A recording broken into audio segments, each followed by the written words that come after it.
All right, welcome Matthew to the BioHacker Babes. Thanks Thank for you guys for joining having us. me. Yeah, we've been chatting for over a year now about this conversation, so really excited to bring it to our audience. So we're going to be getting into HTMA, hair tissue mineral analysis, which we've briefly talked about on the podcast, but you are an expert in this field, and I love the way you educate people on it. So I'm really excited to bring this to our audience.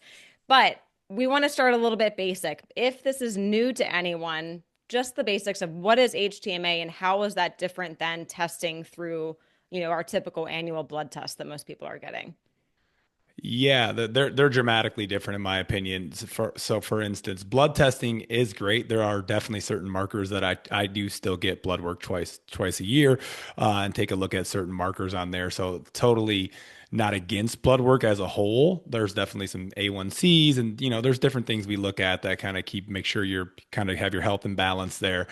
But as far as blood testing, it's definitely a snapshot in time, and also a lot of things can affect that blood work. I see people with stress or bad night's sleep, couple bad night's sleeps. Maybe they had a few drinks over the weekend, went to a concert. Like there's a lot of different things that can affect a blood test, in my opinion. And also, minerals are really not a good indicator specifically to read in blood because the body's always trying to find that homeostatic balance within blood because it's very, very important. So calcium's one that I like to bring up. Like you usually are not going to see like a calcium deficiency within blood because you are a big old giant ball of calcium. You have bones and structure, and it'll just leach from your teeth to make sure that the calcium in the blood, because it's so important, is still at the right level.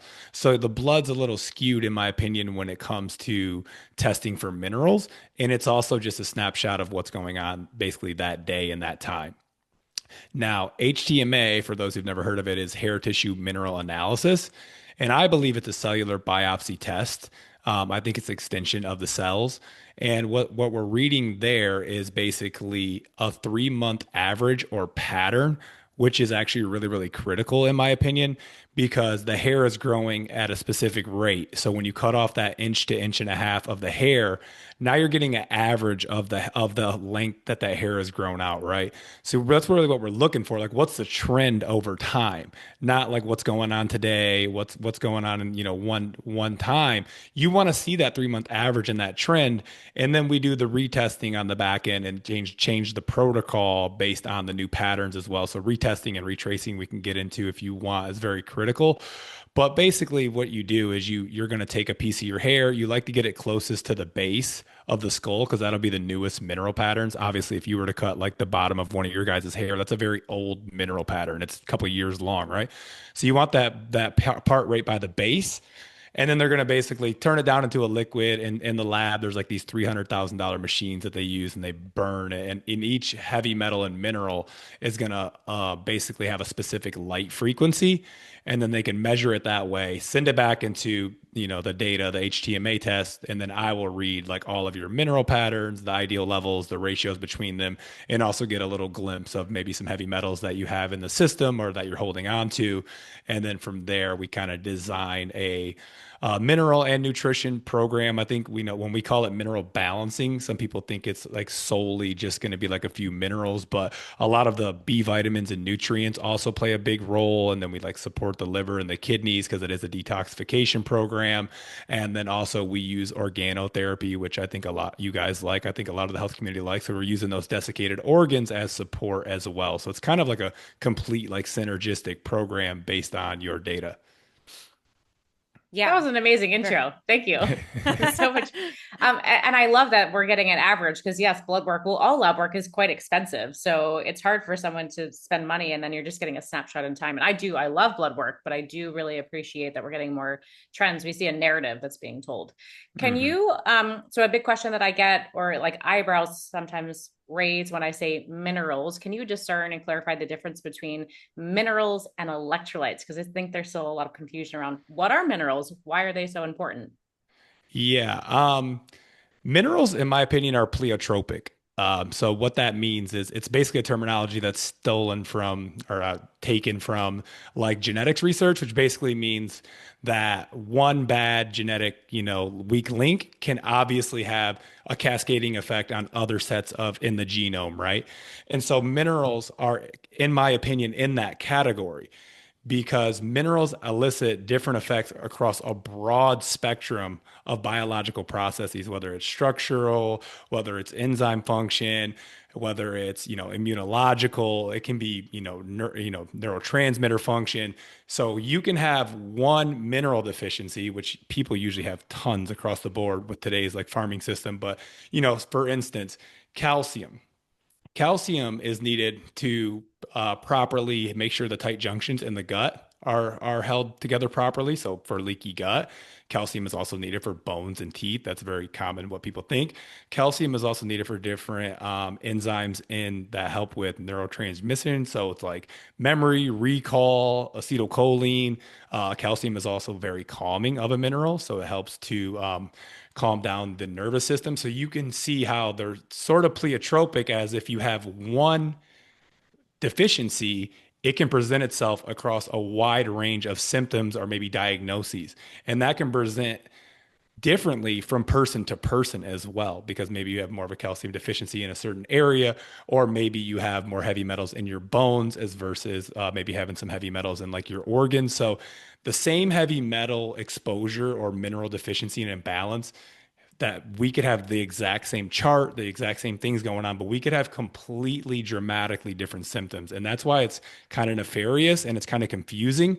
So minerals are very, very important. They run so many different biological processes. I mean, you see this with magnesium. People kind of like it's needed for 300 different enzymes. And so those enzymes aren't all one thing. They're actually a multitude of things. They're muscle spasms, they're sleep, they're, people how to get better bowel movements with them, energy production. So one mineral actually does tons of different things across the board. And that's why I think they're like the base of the when you're trying to heal and when you're trying to balance out. I think that they are the foundation, and I think they're the most important. We also obviously use those other B vitamins and nutrients and stuff too, because those are important. But I think the minerals are definitely the foundation. But a lot of people are starting to wake up, I think, around the importance of minerals. So they're starting to say, like, you can just take Shilajit or you can take Relight powder or Quinton. I don't dislike any of those supplements. I take Relight powder every day. I love Quinton when I have it. But that's really not going to move the needle on your electrolyte patterns as far as the HTMA goes. So we actually use zinc to lower sodium and raise potassium on the hair test. And on the flip side, we would use something like our supplements called NAK up, but there's others on the market. It's a zinc copper manganese complex. So the copper and the manganese are sodium synergists that'll actually help to raise sodium and lower potassium. So you start to begin to understand that just by supplementing one mineral, you have different second and third order effects that are happening within the system. And if you don't understand how all of these minerals are at play, then you basically are just kind of like shot in the dark. Like you think like, oh, zinc just looks good on paper. It's good for immunity. It's good for testosterone. It's good for, taste and smell and, all the things that zinc does. But when you're just blindly supplementing, well, then you're also affecting other, electrolyte patterns and things like that on the hair test. So I don't mind electrolyte patterns, especially if you're on a little bit of a low carb diet. We recommend a lot of saunas. So I definitely think you're sweating out quite a bit of the sodium and potassium specifically. But that's not really how we change the electrolyte patterns when we're using mineral balancing as a data point. Mm. Okay, great clarification on that. And with the rebalancing, so I have heard some theories of like, okay, when you get your results, you're low in potassium, you're low in magnesium. Okay, just supplement with those two. Can you kind of answer to like why that theory could be missing a piece? And I actually tried that a couple years ago. I did a test and I was low in a couple things and I supplemented with those. I felt no difference. So then I did your test a year ago, and we can get into that more, my experience. It was pretty fascinating. But yeah, why is that not the solution to just supplement what's low? Because not every measurement on the test exactly is showing us the exact electrolyte or nutrient. So or exactly how that's actually being utilized by the body, right? So I kind of break down this very simple electrolyte pattern. I think it's pretty easy for people to understand. So one of the most common tests that I get are high calcium and high magnesium levels with a low sodium and a low potassium, right? So to kind of see how we do this is we don't look at that high calcium and high magnesium level as you should avoid those nutrients. We actually look at those as like a bio unavailable nutrient that the body's actually not utilizing properly. And we look at that as the need for supplementation for calcium and magnesium. And we want to keep it in a specific ratio, the calcium and magnesium, when it's coming in supplemental form. So there's other issues that are causing the high calcium. It's not that you have high calcium, it's actually calcification of the soft tissues where it's not supposed to be. And so people demonize calcium supplements for that reason or avoid them. And that's really not the answer to it. Calcium is very important. It's actually the most abundant mineral in all of the entire system. And so we would actually supplement calcium and magnesium with a high calcium magnesium level. And then when we're looking at sodium specifically, it's not actually the indicator of the sodium in your diet. It's actually a measurement of aldosterone, which is a corticosteroid hormone that's secreted by the adrenal gland. So, kind of scientifically, just basically giving us an adrenal reading. And so we're looking more like how well the adrenals are functioning overall when we're looking at sodium levels, not like how much sea salt's in your diet or how much salt can you keep bringing. I mean, you can bring in unlimited salt and you'll never change that sodium level on a hair test because it's more of a measurement of your adrenals. And we give other nutrients that are going to help the adrenals out. And then we see the level come up, not just from taking more sodium. Potassium also is more of a measurement of cortisol. So we're getting a good look at cortisol response from the potassium level, not necessarily like you need to go eat a bunch of dates and, all these like potassium rich foods. Avocado. It's like, how is your cortisol working here within the system? And they also, both sodium and potassium correlate to a couple different neurotransmitters and things that we're trying to balance out as well. So it can get a little deep in the weeds. And obviously, you can even go into that kind of breakdown that I already went, where we don't even, we use the zinc and we use the zinc, copper, manganese to affect those ratios as well. So it gets a little tricky when you start to understand how minerals are effective and how the hair test isn't exactly what it seems when you just look at it. Yeah, Yeah. it really speaks to the need for one, testing, but two, working with a practitioner to discern what story is being told, because it's not always what's presented. Could we potentially simplify and say that anything that is deficient or overly sufficient, like anything out of balance, would represent like lack of bioavailability in the cells? It depends. Sometimes it is just low. Like you can see lots of like vegetarians where the iron's really low, and sometimes but that can be interpreted as a poor eliminator as well. So there's a term called poor eliminator that I think a lot of the replacement theory HTMA people get a little wrong. Like if iron's low, you automatically need to supplement iron, or if copper's low, you automatically need to supplement copper. Not necessarily, because it could be just what we call a poor eliminator, which means that your body's actually holding on to that element and it may actually remove itself later. It's in a bio unavailable form. So just because it's low doesn't mean, I mean, you get people with low iron who are eating like 2 pounds of beef every day. It's like clearly it's not low. It's basically these minerals will be in the body in a bio unavailable form. And when you bring the body back into balance, then it will release that excess iron, that excess copper. Manganese is another big one that's found in air pollution and stuff that a lot of people release. So it's not just like looking at your test and saying, okay, I have this low copper level, I'm going to go eat a bunch of liver and all these things. And I like to tell people you can actually have, this is the very confusing part. You can have, let's take copper for instance, you can have a copper deficiency and a copper toxicity presenting at the exact same time simultaneously.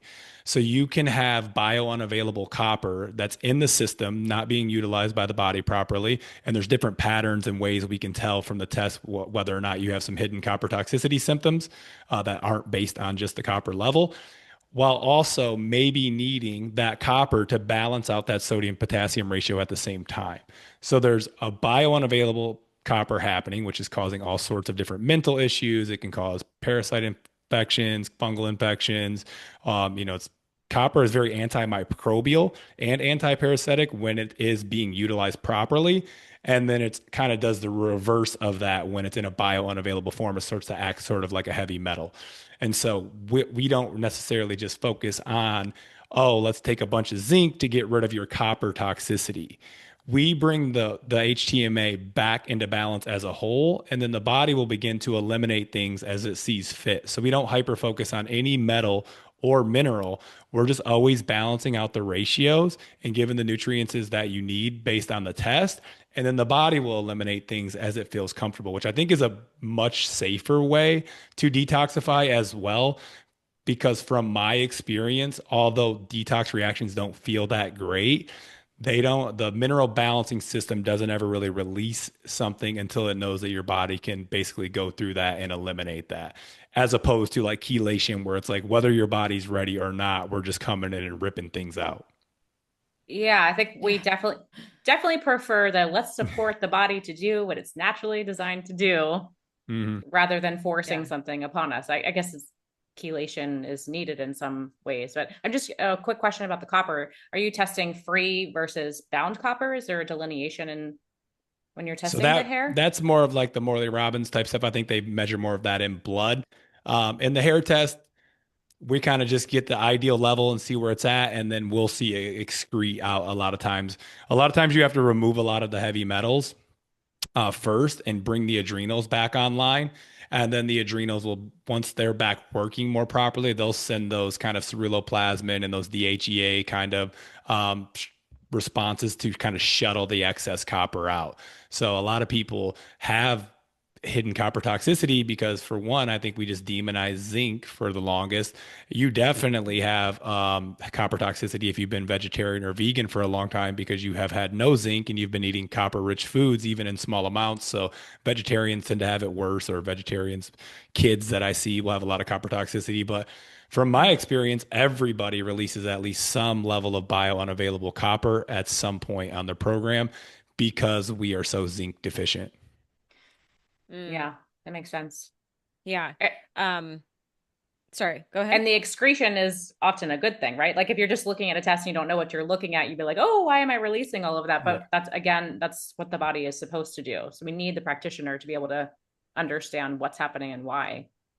Yeah, the excretions are what we're looking for, which is like scary to some people because they're like, like when I was on Luke's show, he's like, "Or do you need glasses? Like all of the stuff that we don't want's higher. Like that means it's coming out. It wasn't there before. You didn't change your lifestyle or anything. All you changed was the supplement program, and now I have you releasing these metals or releasing this manganese, whatever it may be. So we're looking for those excretion patterns, and we want to release that stuff out of the system. If you come to me, or if you've done an HTMA with anybody and all of your heavy metals are super, super low, you're probably not releasing anything. You Toxic. probably don't have enough energy or adaptive reserves to eliminate much of anything.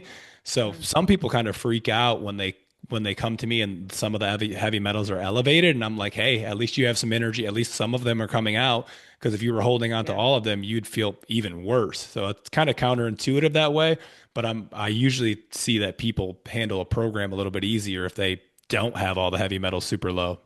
Interesting. Interesting. Yeah. So I actually had my test that we did last year together up, and my mercury and aluminum were really high. So going back to what you said, so that means that I'm actually excreting them at a pretty Hmm. good pace.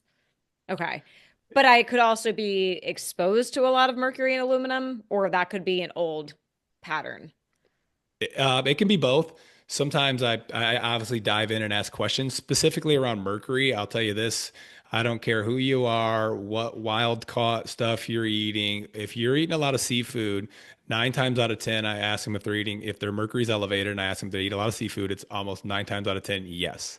So we put people on just like Wild Planet sardines, or if they don't like those, that or anchovies or something, just to do the fish oil, just for some of that EPA and DHA. But it could sometimes I ask them questions like that. Do you have any mercury fillings? Do you eat a lot of fish? And a lot of times it's no. And that just trends back to just the amount of heavy metals that are in the environment in general. And I think it's been going on for generations here. So ever since the Industrial Revolution and the more mining and stuff that we did, we've kind of put metals into the environment, and I don't think a lot of people realize they're not biodegradable. So like all the years that we used lead and gasoline and that was just going around in the environment, Well, once the lead hits the soil, it doesn't ever degrade. It's a heavy Oh, metal, hard metal it's not like a plastic that may break down or some chemical. It is not biodegradable. So it just stays in the food system until it goes into someone's body or however we do that. So the amount of metals that we put into the environment is absolutely crazy. Now, aluminum is elevated on every single hair test. I think it's from geoengineering. I think there's a lot of other aluminum, just places we just drink out of aluminum cans. And I mean, my family would cook stuff on the grill in aluminum foil growing up. I mean, Mm. we put aluminum in tap water as an antifungal agent, as crazy as that sounds. Like it's, so Oh like my some of gosh. these metals that we use, like like you'll see it in like baking soda and baking powder. They use that as like an anti-caking agent, aluminum, Yeah. or they And use it in deodorant. water and deodorant Deodorant. for antiperspirant. So like this stuff is crazy. Like we should not be using the most toxic substances on the planet for antifungals or perspirants. That's ridiculous. But we've done that for a long time, and now a lot of people are waking up more to it. But I think the geoengineering is big. They use lead iodide in that stuff. They use silver iodide in those planes. They use nanoparticles of aluminum. And I just see the most crazy amounts of aluminum in my practice that I've just ever seen. And it makes me wonder, like, some of these people it's not, I have international clients, I have rural clients, I have clients in the city. Like, I just have clients all over, and it's just across the board, the aluminum's elevated, and lead's pretty bad too. And I know they use lead iodide and geoengineering too. ooh, Wow. that's Yeah. crazy because we could be doing all the things. Myself, I eat very clean. I don't really eat seafood. I look at the ocean. I'm like, no, thank you. Yeah. I live in front of an air purifier, but I lived in New York for a very long time where the PM 2.5 is very high. Don't have any mercury fillings, but our dad's a dentist and used to play with mercury. So, Yeah. we were already born with that exposure, but a very clean lifestyle. Yeah. And we still have to be very careful about these things. It's everywhere. And I had Yeah. aluminum. I haven't done a hair test in a while, but on my Oligo scan, which I'd be curious to hear how that corresponds, aluminum and mercury were also high. Can I Yeah. That's interject across the about board. I definitely want to hear about oligoscan because I did that a couple months before I did my HTMA. And the guy that ran my oligo scan was like, "You have one of the best scans I've ever seen. The only thing is you have a zinc deficiency, and it looks like you've had that zinc deficiency for a few years, but everything else looked great." And I was like, "Awesome." And then I did my HTMA And and it then was like, not awesome. My mineral ratios are way off. Like Matt, you straight up were like, your body has been under chronic stress for many years. So it's hard for me to trust the oligo scan because that was, an A plus. And I don't feel like an A plus. I feel like what my HTMA says. So Right. yeah, what are your thoughts on that? Well, the HTMA never lies, in my opinion, if you know how to read it. But I use the illegal scan. I have one at the house. Obviously, I like Okay. getting different data points. I look at it mostly for the heavy metals because I can see different excretions that are happening because sometimes you don't catch it all in the hair. We're trying to get most of it out through like the urine and the feces and stuff like that because that's the more normal organs of eliminations. You open those up, you do the enemas, you do the saunas, try to get most of it out through like normal detoxification. And then if the body needs to, it uses hair, skin, and all the other, organs of elimination as well. So the hair doesn't catch all of the metals. I don't think we have a perfect heavy metal test. A lot of this stuff's in your brain and your bones. Like we would just need like biopsies of everything, of your organs. It's impossible. Maybe one day they'll figure some kind of crazy technology out that we will really be able to get a full picture. But for now, we kind of just have what we have. And so the illegal scan, I don't look at the minerals too much. One of the main reasons I talk about this a lot is I like Dr. Paul Eck and how he actually practiced back in like the 60s, 70s up to the 90s, right? Because I think the population was much more, they were thriving. I don't know if they were thriving because there was some industrial pollution that was happening earlier than that. But if you even look at photos of people in the 70s, they weren't sitting around counting macros and doing things. They were just all skinny. They all, had more energy than we had. So Yeah. when he was testing these athletes and these high performers back in the 70s and getting ideal levels of mineral status on that, I think that's a much healthier population. Now, when these LIGO scans are saying it took us 5, 10 years to create these reference ranges, and it's like on who though? Like who's the healthy population that you said that this is a good zinc status for? I just really don't trust the population for some of this new technology and some of these reference ranges. But it's cool to look at, especially as far as heavy metals, because, for instance, like I've never really seen cadmium be eliminated through my hair, but I've had seen it quite a few times on the illegal scan. And the other thing about illegal scan practitioners, I mean, not to knock them, I love Jeff over there. I've helped him out get on some podcasts. We kick it all the time. I like the illegal scan. There's not really a training that comes with it. Everyone's kind of interpreting it like whichever way they believe. And me and my buddy Jeff Wade have talked about this, where a lot of times they don't realize, like, just like the HTMA, if the heavy metals are kind of low, that doesn't necessarily mean they're not in there. So we can start putting them on a program, and just like the HTMA, those heavy metals can rise because they can come from deeper tissues that are not being picked up on the Oligo scan. And then once you put them on a detox program and they do another Oligo scan, you'll see a lot of those heavy metals rise. So it's the same kind of deal with HTMA, but not every Oligo scan practitioner understands that. I know Jeff Hoyt taught me that, and that kind of made sense because I do the HTMA, and it's the same thing that's going on over there. And he's tried to train a bunch of practitioners in this way of thinking, where it's like it's not just black and white what it looks like. Okay, your first scan looks good. It's kind of like you need to put people on a program and then do multiple Lego scans, maybe one every month or every 2 months, and kind of see how everything's shifting. That's Okay. the tricky thing, though, to get people to do the testing more frequently or do the retest. The retest is the hardest. People don't want to come back. They're like, I did it. What now? What?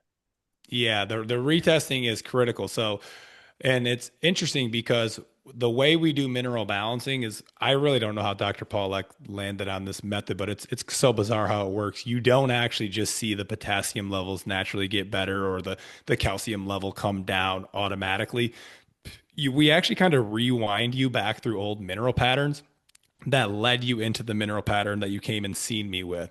So it can kind of look worse sometimes because you might have had a stressful event or a stressful period where you were in maybe a more stressful mineral pattern. And you're going to go back through that a little bit as we kind of do the retracing and the retesting. And with that, sometimes old emotional stuff can come up because you're kind of back in that state that you were in when it occurred. But I have found that when people work through the emotional stuff that comes up on mineral balancing, they find it, more potent than psychedelics, more potent than talk therapy. It means that it's legitimately finally coming like to the surface and out of the body. And the emotional part of the program is probably harder than the physical, in my opinion. Mm. Yeah, that's the stuff you got to really show up and do the work. People don't want to do that. Yeah, so Yeah. it starts off Yeah. as a physical program, and the deeper that we go, maybe into the brain, into different regions, you start to sometimes relive or at least rethink about old patterns, and maybe you need a therapist or someone to talk to on the side, or have some modalities like breath work and meditation and stuff to kind of work through those. And also, I'm always, accessible via email because that stuff can get kind of crazy. But having someone who understands on your side and on your team that you're going through that and it can be normal is very critical as well. It's not just like, oh, I'm going to take these minerals and like feel better. You can go through some darker periods. And I think we need to embrace those sometimes. Not everybody who's kind of functioning relatively decent likes to hear that. They just want to like take some minerals and just think they're going to feel better. I would argue if you are ramping up energy production, mitochondrial function, you would actually feel worse for a certain period of time, because that would mean you would start to upregulate detox pathways that would begin to eliminate things, not just take a mitochondrial booster and I naturally feel better. I would argue that some of those are good. Like I like urolithin A, I like NAD, I take all those some of those things too. But I would argue if you're really getting into higher levels of energetic states or better mitochondrial function, which the minerals are really critical for, then you would actually feel worse for a period of time. Mm. I Yeah. experienced that. You're the protocol you put me on. It was like basically about 3 times a day taking supplements, but I just started with the 2 a day and I was like, okay, I feel good. I feel good. I went up to the 3, and within a few days at the 3 times a day, I was like, oh my God, I was more tired, more brain fog, like moodier. And I know you warned me of that, but I was like, that's not going to happen to me. It did. But so using the zeolite, using coffee enemas, even like cutting back to just the 2 a day really helped a lot to get through that. But it was pretty eye-opening to see what minerals can do. and I need to retest. I kind of right when I was about to retest, I found out I have sleep apnea. So it was like, okay, I got to figure out how to breathe at night. And then like, I'm going to circle back to this. But another really interesting thing on the report is the oxidation rate. So fast versus slow oxidizer. Is that the same as what you were saying with like how people excrete, or is oxidation completely different? No. So we're looking at basically the thyroid ratio and the adrenal ratio usually to determine whether you're in slow or fast oxidation. And then from there, we actually give slow oxidizers and fast oxidizers different diets and sets of nutrients. So slow oxidizers actually thrive. I give everybody high quality animal protein. That's the base of all my diet. I think protein's critical. But then slow oxidizers, they do better with a little bit more carbohydrates, not repeat where you're just doing white sugar all day because that can deplete some minerals too because it's not natural. But starchy vegetables, maybe a little raw honey, maybe some maple syrup if you're not having blood sugar, issues. And we're basically that'll help to speed them up. They also get higher doses of B vitamins and different sets of organs on those programs as well. So a fast oxidizer is more hyperthyroid. A slow oxidizer is a little bit more hypothyroid. So they're slower, maybe a little weight gain around the stomachs, maybe some constipation, slower thinking, more brain fog, relies on stimulants. Fast oxidizers are moving faster. They're hyperthyroid. So they basically need to help slowing down. They generally are more productive. They get a lot done. They can be high achievers, entrepreneurs, and things like that. But it comes, if you don't start to slow down a little bit, it's going to come with more like anxiousness and irritability and, things like that. You may start to rely on some kind of calming things like alcohol or cannabis or, ketamine, whatever it starts to look like if it gets too severe. So we give them more calming nutrients. And we also give them a lower carbohydrate diet. So I don't really go into ketogenic diets. Some of the fast oxidizers really like ketogenic diet. So I'm not totally against it as long as they're getting a good amount of fiber in their diet to trap some of the toxins we're moving around. But I do lower the carbs in fast oxidation and I bump up the fats because the fats help to slow them down. And so I think it's interesting that we can get kind of um, a reading right on the hair test on whether or not you would do better in a higher carbohydrate diet or a lower carbohydrate diet. And then we have everybody online arguing back and forth with each other. When I just think a lot of the carnivore and keto people are probably in fast oxidation, especially because a lot of them eat a lot of liver and fast oxidizers do better on higher copper too. And so I think that like it's kind of like a straightforward thing to me. Like, yes, you're probably in fast oxidation. You probably love to eat liver. You get some B vitamins from there, but the copper really helps to calm you down and to raise copper will also raise calcium levels. So fast oxidizers have low calcium usually. So there's like a different things that are happening. And then the slow oxidizers are over here doing repeat and doing all these like carbohydrates. Like, dude, I feel great because they're hypothyroid and that's kind of helping with their thyroid function. So you can really just see like carbohydrate tolerance and who should be on what diet right up from the HTMA. I think that's So hilarious. cool. We have so much diet dogma, and it's like, oh, you're probably feel good because you're listening to your body in that way. I don't do Yep. well with the repeat stuff. Um, is are these oxidation rates? Is that the same as like metabolic typing, the Bill Wolcott theory? Similar there, it gets Dr. Paul X stole some like a multitude of different theories. It comes from Hans Selye's stress theory. It's super old. So I Yeah. think that was like a Oh, 60s or 70s thing. So he kind of, Hans Selye was giving, it was based on blood tests, I'm pretty sure, but he was giving different nutrients to people who, based on their blood tests, and was calling it like different, basically like metabolic types. And the people were doing better who had one set of blood test data versus the other. And he was getting good results from that. So Dr. Paul Eck started to do a lot of notes and taking into account like how people were feeling based on the HTMA and really finally fine tuned it down to like, okay, we can look at these two markers, the thyroid and the adrenals, determine an oxidation rate, and then give them a different set of nutrients and a different diet. And I mean, naturally, most of my clients, like when I'll tell them like, oh, hey, now you probably need to lower the carbs and add in the fats. And they're like, naturally, I've just been eating more fat lately. Like I didn't even Like I didn't even have my retest back yet, but I just started craving avocados and oils and all these things. Or people will do the vice versa where they were kind of on like a low carb keto thing. And they were like, yeah, that's funny you say that because I just started like eating carbohydrates lately because they were shifting over. Because you'll go back and forth between the oxidation rates as you balance out as well. So you'll shift. And so Okay. you'll Ooh. kind of have to change the diet as you shift throughout the program as well.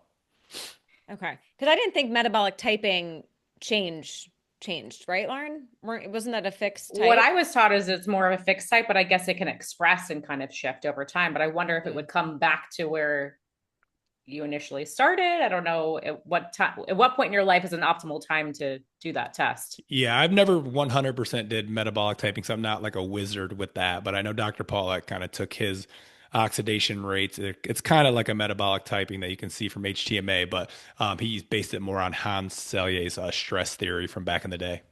Yeah, yeah, yeah. Interesting. Very cool. Yeah, Okay. I was a slow oxidizer. Definitely made sense for me. That Like the does make sense for you. low blood Yeah. pressure, fatigue, yeah. And I didn't do well on keto. I really felt terrible on keto. So, Yep. um yeah, actually I had a practitioner put me on like a low fat diet years ago and I felt amazing. And that was like when keto was all the rage. And I was like, what do you mean low fat? This is not, what is this, the 90s? Yeah. Yep, I But tried keto and fire. carnivore so many times because I was so sick. Like we didn't really tell my story, but I had Lyme and mold and a bunch of parasites and metals. I kind of had like everything going on. I was spending $20,000 out with Dr. Minkoff here in Clearwater, other genetics. I mean, I was doing all this testing because I just didn't feel good. And I tried to do keto more times than I can count because I would feel good for like 3 weeks and be like, this is amazing. And then I would just completely collapse and have like no energy. And then finally, when I got around to doing a hair test, I was in slow oxidation myself. So I'm like, okay, that makes total sense. And now that I've been in fast oxidation for a while, I definitely do feel better on a little bit of a higher fat diet.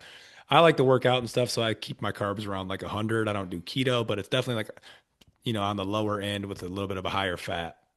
Mm-hmm. Mm, So if someone interesting. is going to flux in and out of fast slow through this process of mineral rebalancing, would you advise that they just sort of try to eat more intuitively, like try not to stick to a regimen and go, I'm on a low fat diet? Maybe some days you are going to want more fat. I know that's really hard for people to listen to their bodies and change, Yeah, I but usually just wait to get the testing. Every once in a while, you'll have some clients who are saying they intuitively started to eat a little bit more fat or a little bit more carbs, but that's why we just do the retesting every 3 months so that we can just really have the data instead of you because sometimes you're just going through detox eliminations and maybe you're killing off a parasite and you're having more cravings for carbs. I had those quite a bit. Like whenever I was like about to release a parasite, I would like want ice cream and or extra honey, just like some kind of like sweetness thing. And then I would like release a parasite the next day. It was almost like every time in the beginning of my program.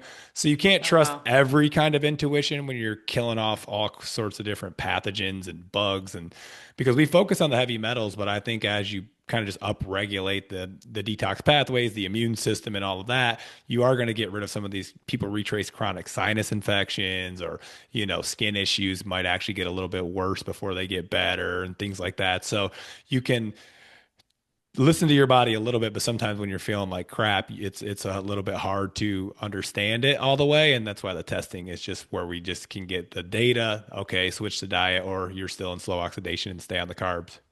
Yeah. Yeah. What about with heavy metals and certain bugs? Like I've heard mercury and candida can be good friends. Or have you seen any correlation between certain heavy metals and bugs? Yeah, I think basically it's not only heavy metals, it's also those like toxic coppers and things like that cause those imbalances with like candida, yeast overgrowth, SIBO, I mean yeast, I mean anything you can think of that's overgrown, especially parasites, I think are just there to feed on the heavy metals themselves. They're actually there to help. Most people want to do all these crazy parasite cleanses, but if you're not really with a really good trained practitioner doing a parasite cleanse, that is going to kill the parasite, but that parasite is feeding on tons of heavy metals, and those heavy metals can actually redistribute through the body and maybe into a place where that it actually is worse for you, like your brain. Mm. So it could have been, Oh, in your gut wow. or around your kidneys or something. Then you killed that parasite that was eating on that metal. Now it just went out into your body, and maybe it relocates to your brain or somewhere worse. So I've seen a lot of Oh, people with parasite cleanses get worse. Some people feel a lot better. I definitely think there should be some kind of high quality binder involved in those. And if there's not, I would probably run from that practitioner because you are going to release heavy metals. But yeah, I think a lot of those imbalances with gut issues, food, I see food sensitivities go away. That's like the most common thing, which is crazy. People start to eat wheat again. They start to eat dairy again. After I eliminated a whole bunch of lead, specifically, I actually was able to start eating raw dairy again. I still do A2, but even if I don't have A2, I still feel pretty good. Um, Interestingly enough, sometimes I wonder if just the raw dairy itself is pushing lead out and the calcium from the dairy is actually just pushing some of the heavy metals out. Maybe that's why you don't feel so good instead of it actually just being the fact that you can't digest the dairy. So there's a weird, because calcium Huh. does push out lead. So maybe that bioavailable calcium is actually pushing some metals out that you have in your system. And that's what's causing the bloating or some of the issues. It could just be that you can't break down the dairy because you're toxic, but food sensitivities is like Interesting. probably the best thing that people like about doing the program. If they stay on it long enough, they start to be able to have food at a restaurant that's maybe not of top quality, or having a couple drinks is cool for some people because when you get super toxic, you have trouble breaking down alcohol. Zinc is actually people don't know this. You actually need like supreme zinc status to break down alcohol. So we're taking all these like probiotics and these hangover remedies, and in reality, different B vitamins and specifically zinc is needed to break down alcohol. And everybody's zinc deficient. I think it's one of the reasons we don't drink. And I used to be an addict and on drugs and all kinds of things. But I think one of the main reasons we see less alcohol is we are starting to be a little bit healthier as a society, slowly. But also, I just think people can't tolerate it. Like, I think some people Yeah. would enjoy two or three drinks, but they don't want to feel like crap for 3 days. But your body should be able to Yeah. break down two or three drinks and just be social. It's not you're going to do it every night. You're just trying to do it here and there. But most people avoid it because they simply can't break it down, and the juice isn't worth the squeeze, basically. And then Yeah. people get mad. They go to Europe. Everyone's drinking over there till late into the morning, but they don't have the glyphosate, all the toxins. They don't have the engineering that we have. Like we're really burdened. And so Yeah. alcohol or not, and I think their alcohol is also different. It's processed differently. Yeah, It's a so lot's much more going of a on. burden. I have a lot of we have a tons of European clients. They're still loaded with metals for sure. Maybe I don't have a bunch of clients because usually they work with practitioners that are overseas. But one of my business partners at Valence he lives in the UK. He was riddled with all sorts of EMF sensitivity. It took him like 5 years on the Mm. program to feel better. He was going Wow. through a lot. And that was like 10 years ago. But so they're still definitely toxic, but they have definitely way more regulations on the food system that probably at least helps. And back to the zinc is basically there's a war on zinc, in my opinion. For one, I think this might be one of the reasons they demonized red meat for the longest because they didn't want us to have good zinc status because it's so beneficial in the body. But also, heavy metals themselves deplete zinc pretty rapidly. So if you think that you're just getting enough zinc from red meat, it took me like 4 years of supplementing zinc on top of my regenerative red meat every day to actually have a pretty good zinc status. Wasn't my one mentor, Dr. Robert Seeley? He talks about this mercurial diuretic study back from the 40s because we used to use some of these heavy metals in medicine, which is crazy. Like they would give it mercury as a diuretic, and what they noticed, they did the testing, and there was 1,000 ions of zinc for every ion of mercury that was being eliminated through the urine through the mercurial diuretic. So that mercury coming in as a mercurial diuretic was just depleting zinc status at a rapid rate. So think about when you just have, mercury fillings in and that stuff's in your brain. So even if it's not, each ion's not depleting 1,000 ions, even if it's depleting 10, 20, it's still coming out rapidly. And then the metals are in there daily. And so we start to see how these heavy metals and these other environmental stressors, they cause that increased need for nutrition on top of just a diet. I sincerely do not believe we can just eat healthy in 2025 without taking supplements and just be healthy. It's a rare breed. Yeah, Yeah. Yeah. I think we I, agree with that. I don't think people want to hear that. They think they can just exercise and eat well and call it a day, but that's not the world we're living in. And so interesting what you were saying about the alcohol topic, because Lauren and I were just talking about how alcohol consumption's at an all-time low, which is really fascinating. And I thought the same thing. I think people just feel like crap every day. So why are they going to go drink a poison that makes them feel even worse? Like, I don't want Yeah. to do that. You So know, we're falling in love with chatbots, and we also have terrible nutrient status. So I think there's like a combo of technology where kids are kind of a little bit more socially isolated. Like back when yeah, I grew up, you didn't have anything like AI or social media, so you had to go hang out with friends. There wasn't anything else you could do. You could play video games, but it got boring after a while because they weren't these yeah, VR. You know, all the stuff they have nowadays can make you feel like you're connected to something while you just sit at home, which I think is probably not good. You should still find some community. But also, I do think a lot of it comes down to the toxicity, the nutrition. The liver's already overburdened. So now you're adding in this other burden. And that's how I got at a point because I was like, I like quit drinking for the longest because I was like a straight, like on drugs and drinking. So I took had long sobriety, almost never drank. But then obviously I was like, okay, I trust myself now. I've done a lot of work on myself. Like I don't mind having a couple cocktails at dinner over a nice steak or whatever. But I would just feel awful. Like even off of just like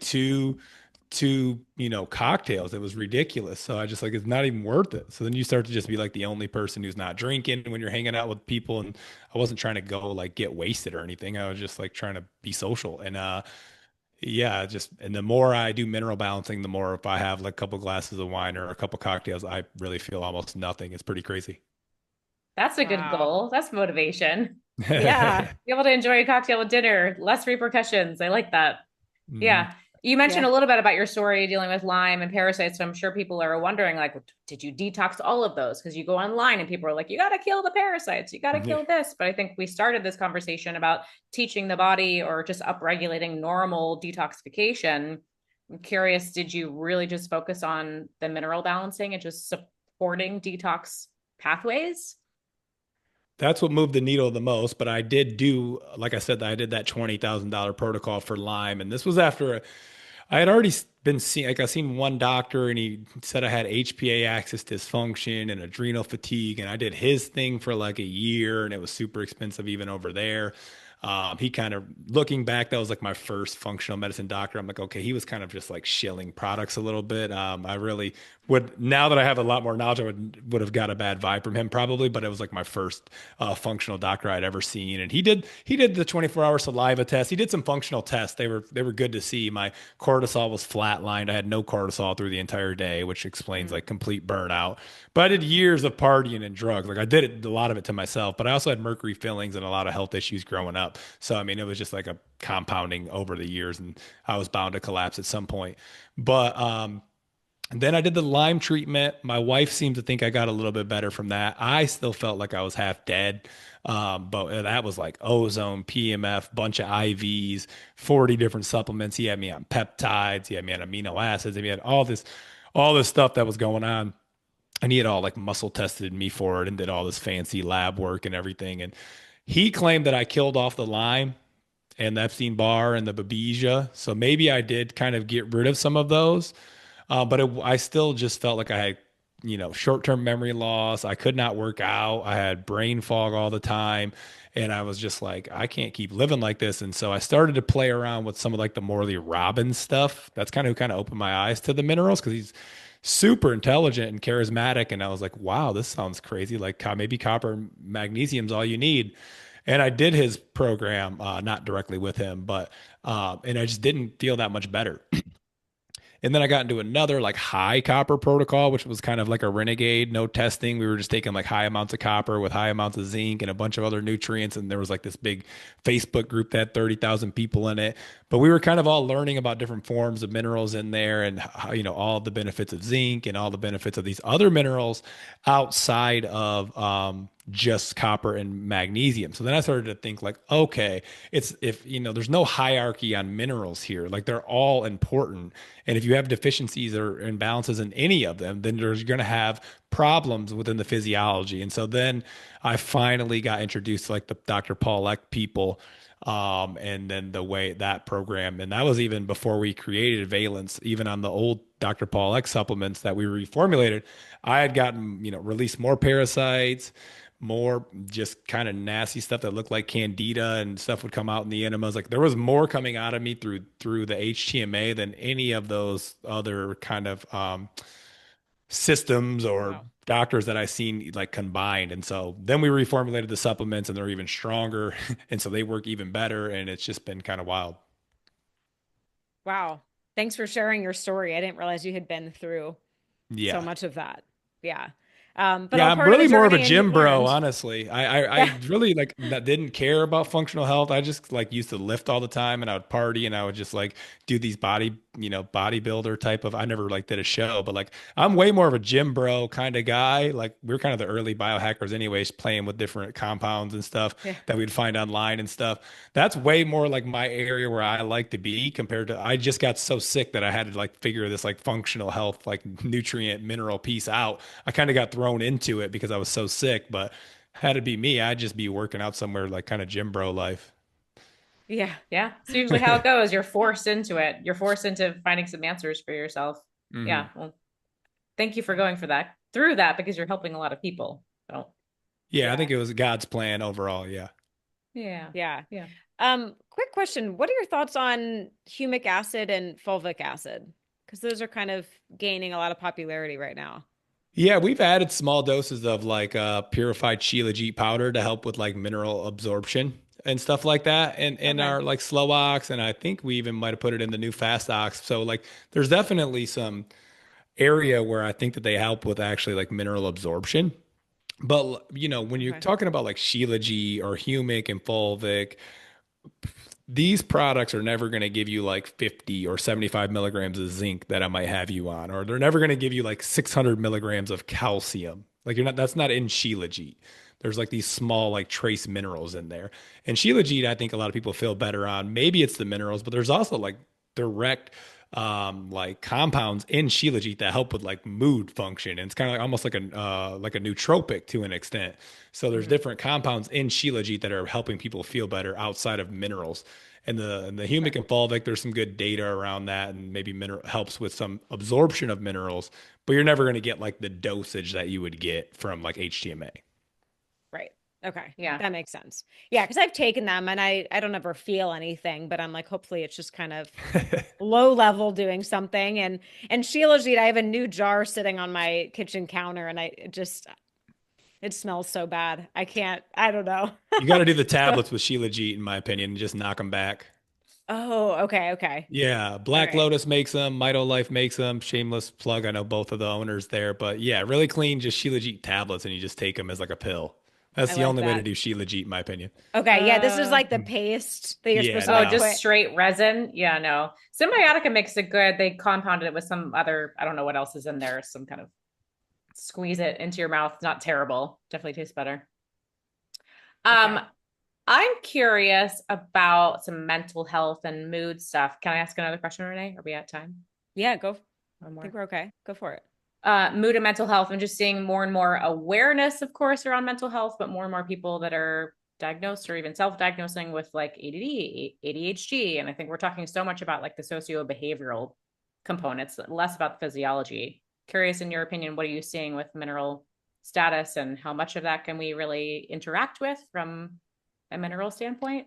Yeah, minerals regulate neurotransmitters like there's unlimited research around calcium, zinc, I mean chromium. There's so many of them that regulate different neurotransmitter function for sure. And there's also tons of research that will show how heavy metals will affect those. For instance, like mercury can bind to your NMDA receptors and that'll block your ability to uptake glutamate into GABA.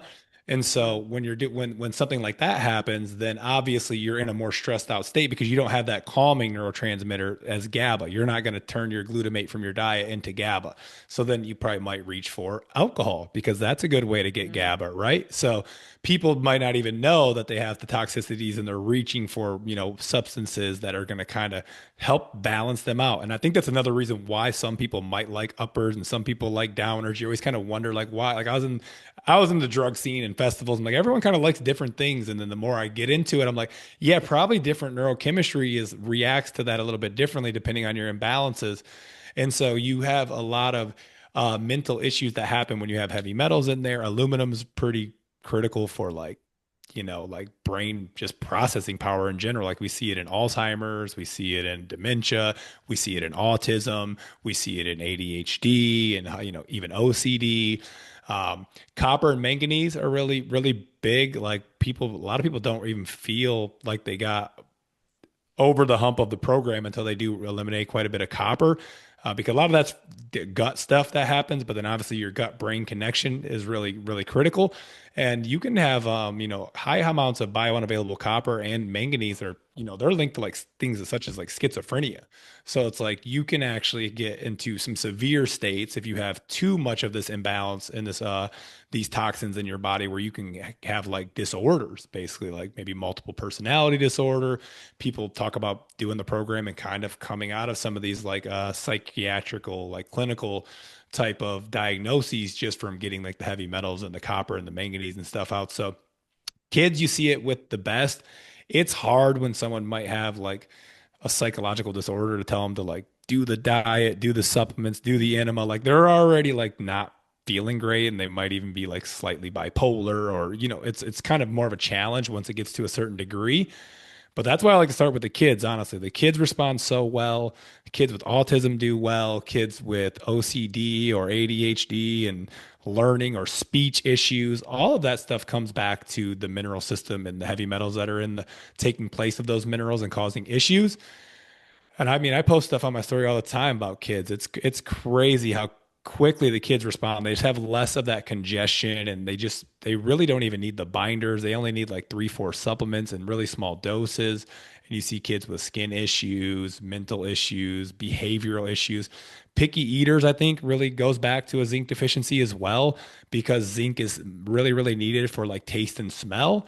And so, I mean, some of that is just people just feed their, we're in America. So some people are just like, here's your chicken nuggets. And if you give them that for a couple of years, it's going to be hard to say, all right, now we're switching to broccoli. Like that's a tough, Yeah. so you got to kind of start early.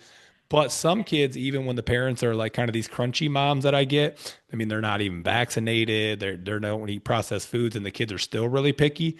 Once they get on mineral balancing and they start to get that zinc status up and get some of these heavy metals out of the way, they're like, oh, well, he started eating broccoli. He started eating this. He can eat Wow. dairy now. He used to have to have an inhaler, he's off his inhaler. Now he can eat dairy and not have these like basically these allergic kind of reactions to them. So, it's tricky. You can't say you cured anything out here in the weird world of medicine, but I think when you bring the body back into balance and let it do its thing, then it's really the body who's doing the most of the heavy lifting. You just need the right inputs. Mm-hmm. Yeah. Love So that. well said. So well said. Yeah, the human body is amazing, but yeah, we're not giving it the input. I love that.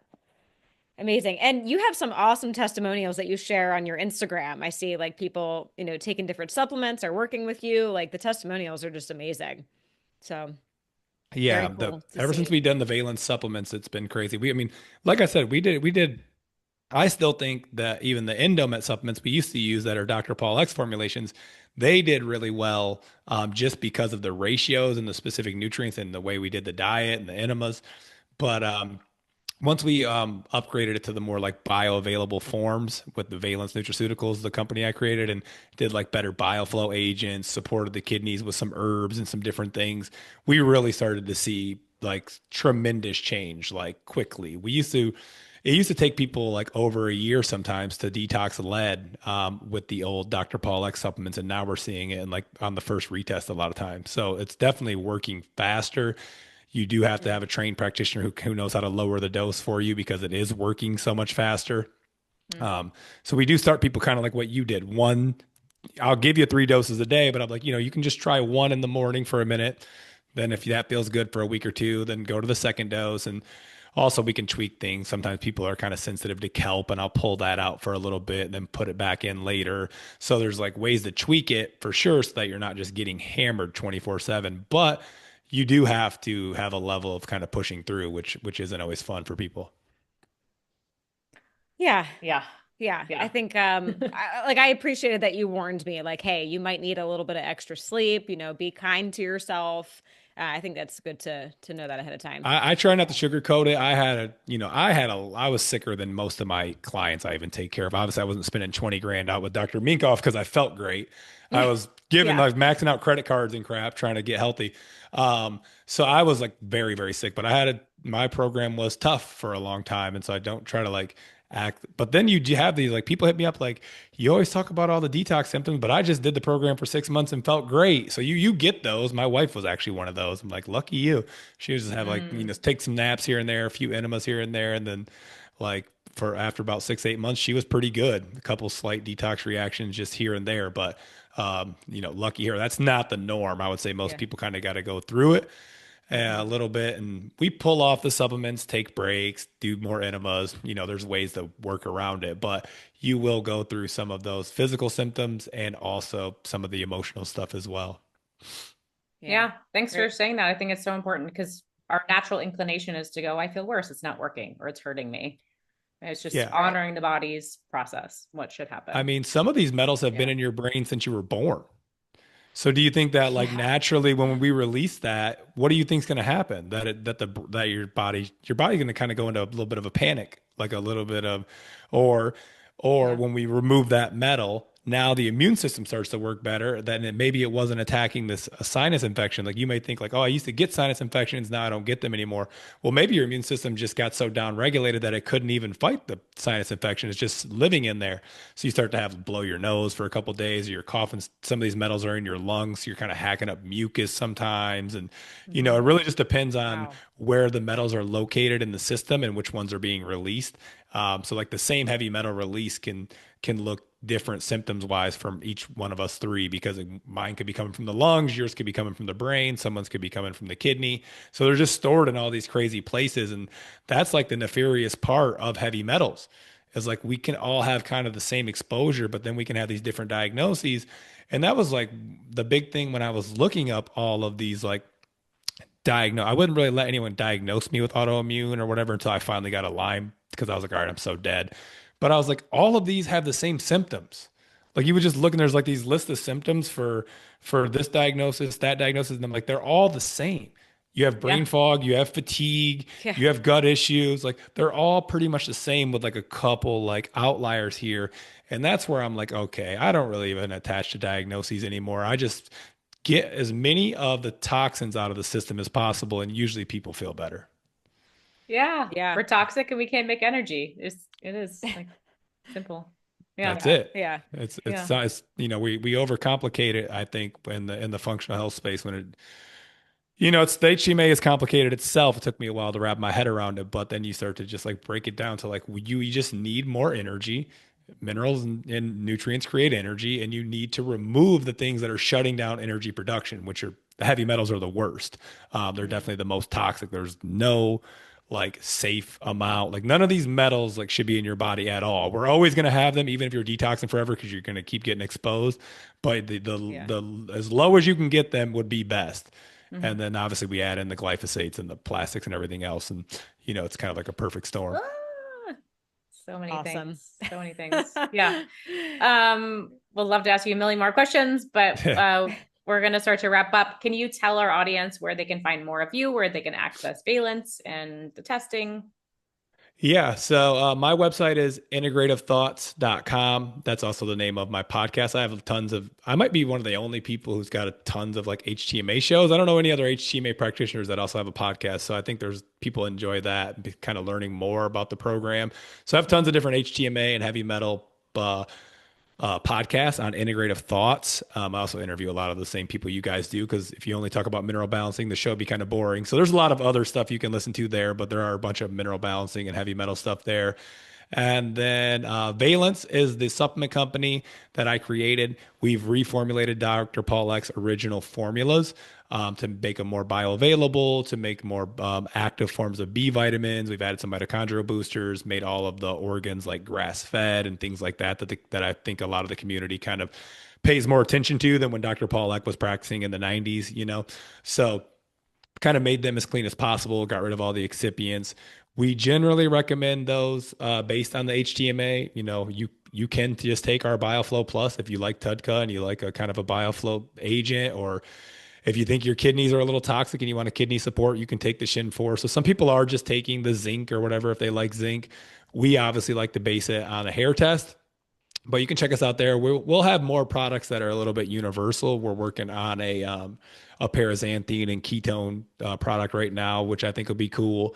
So we'll have more like universal products over the next few years, because we've basically got the whole mineral balancing line out, besides a couple that are going to be done in the next couple months, and then we're going to move more into like biohackery type stuff probably. But that ketone one and that paraxanthine one, I'm excited for, which will be hopefully done next year. It's going to be a powder that has to taste right, so it's going to be a back and forth with the sample. Not as easy as just putting out some pills.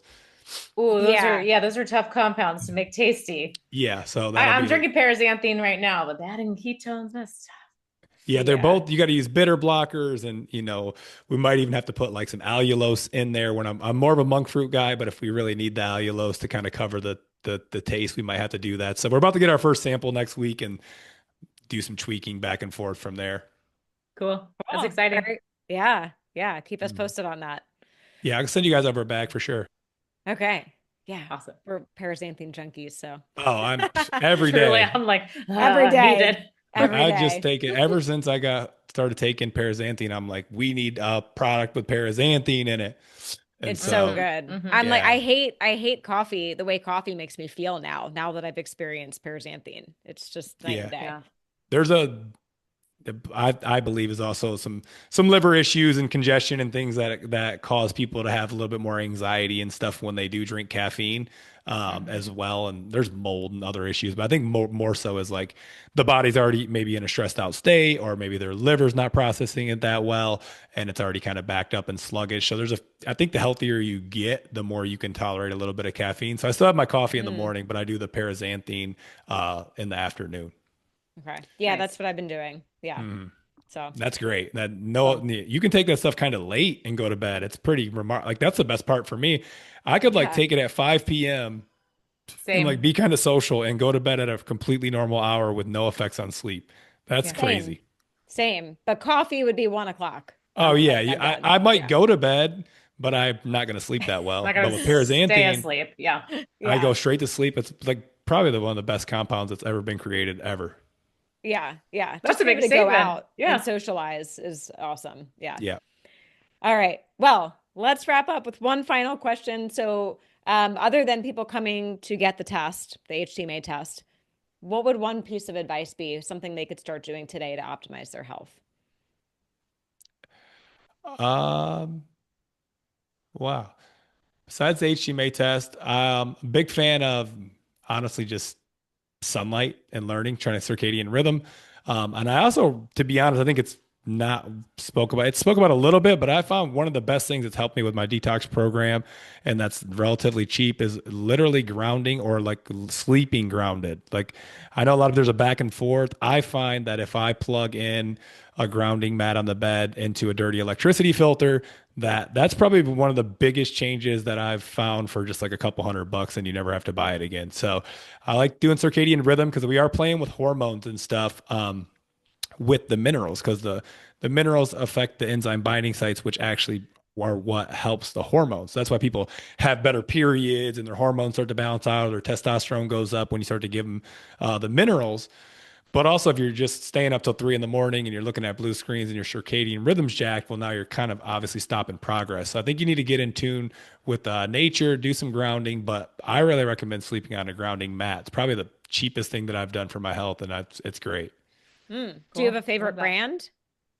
There are Mito There's a Life couple. makes it like a cotton one. I bought mine so Okay. long ago that I have like the Clint Ober. He was like the guy that did the documentary about grounding. What's his like ultimate longevity or something? So I still have that one because I just bought it so long ago. I might switch over to one that's more of like an organic cotton sheet, which like I think Mito Life makes one of those now. And there's a few other brands where, because the ultimate longevity is kind of like a black carbon underneath, and I don't know if that's like trapping Mm, heat or anything like that. I would probably rather it be like if I were to buy one today, I'd probably buy it from Mito Life, Matt Blackburn's Okay. company. nice. Great. Mhm. Cool. All right. Well, Well, thanks, thank Matt, for you. sharing Thank all you this. guys. It's been awesome. Cool. Yeah. And And thanks everyone thanks. for tuning in. We'll see you next time.